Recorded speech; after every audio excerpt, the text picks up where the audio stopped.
Արտաքին ու ներքին քաղաքական զարգացումներ հանրահավաքից մինչև բրյուսելյան այց ու ընդունելություն Աննա Հակոբյանի կողմից ավարտվող շաբաթվա կարևոր իրադարձություններն ամփոփ եւ այսպես շաբաթվա մեկնարկը Ազատության հրապարակից էր։ Տևական դադարից հետո խորհրդարանական ընդդիմությունը հանրահավաք էր հրավիրել առաջնորդների գլխավորությամբ որոշակի բացառություններով։ Մասնավորապես Հայաստան Դաշինքի եւ Պատիվ ունեմի հրավիրված հանրահավաքին երկրորդ նախագահ Ռոբերտ Քոչարյանը ներկա չէր։ Ավելի վաղ Ծաղկաձոր էր գնացել դահուկ քշելու, ոտքներ վնասել։ Վնասված ոտքով հայրենիք այս պահին փրկել չէր կարող, հետևաբար օնլայն էր հետևում հարթակում եւ հարթակից ներքև կատարվող իրադարձություններին։ Փոխարենը առաջին պլանում Հայաստանի Հանրապետական կուսակցության ղեկավար Սերժ Սարգսյանն էր։ Նրան ծափերով դիմավորեցին Ազատության հրապարակում։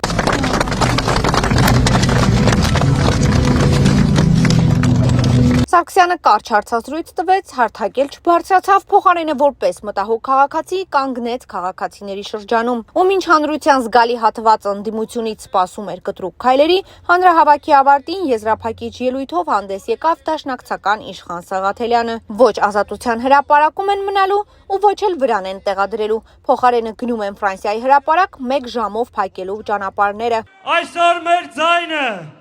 պետք է հասնի աշխարհի բոլոր կենտրոնները, սկսած Բրյուսելից, վերջացրած Անկարայից եւ Բաքվից։ Այդպես ըստ Սաղաթելյանի իշխանությունը կվախենա, բայց դժվար հրաժարական տա։ Այդ օրը նաև Արցախի դրոշը ծածանվեց հենց հրապարակում։ Դրոշի շուրջ շաբաթվա ընթացքում զարգացումներ եղան, բայց այդ մասին մի փոքր անց։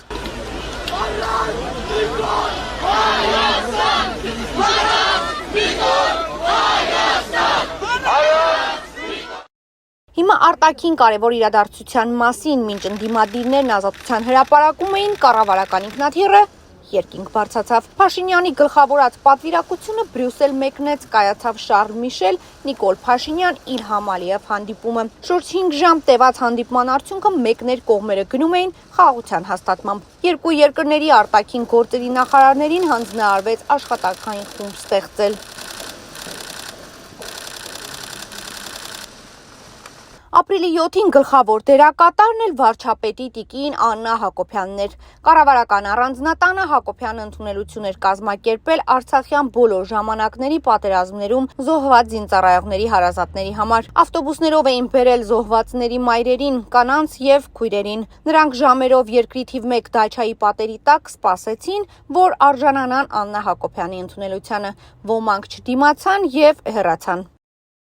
Ապրիլի 8-ին ուրբաթ օրն էլ հանրության ուշադրության ու քննարկման առանցքում Ֆրանսիայի հրապարակում տեղադրված Արցախի դրոշներ։ Այդ օրը ազգային ժողովրդավարական բևեռի ներկայացուցիչները պղծել էին դրոշը, այն ներկելով։ Սասնածռերի ու դրոշը տեղադրողների միջև նախ Facebook սոցիալական ցանցում հեռակա բանավեճ ծավալվեց, որը ավարտեց դարձյալ Արցախի դրոշի տեղադրմամբ։ Անցնող շաբաթվա կարևոր թեմաները հիմնականում այսքանն էին, եղանակն էլ բարենպաստ չէր հանրահավաքային գործողություններ իրականացնելու համար։ Տեղումների պակաս չկար, անիմաստ քննարկումների ևս։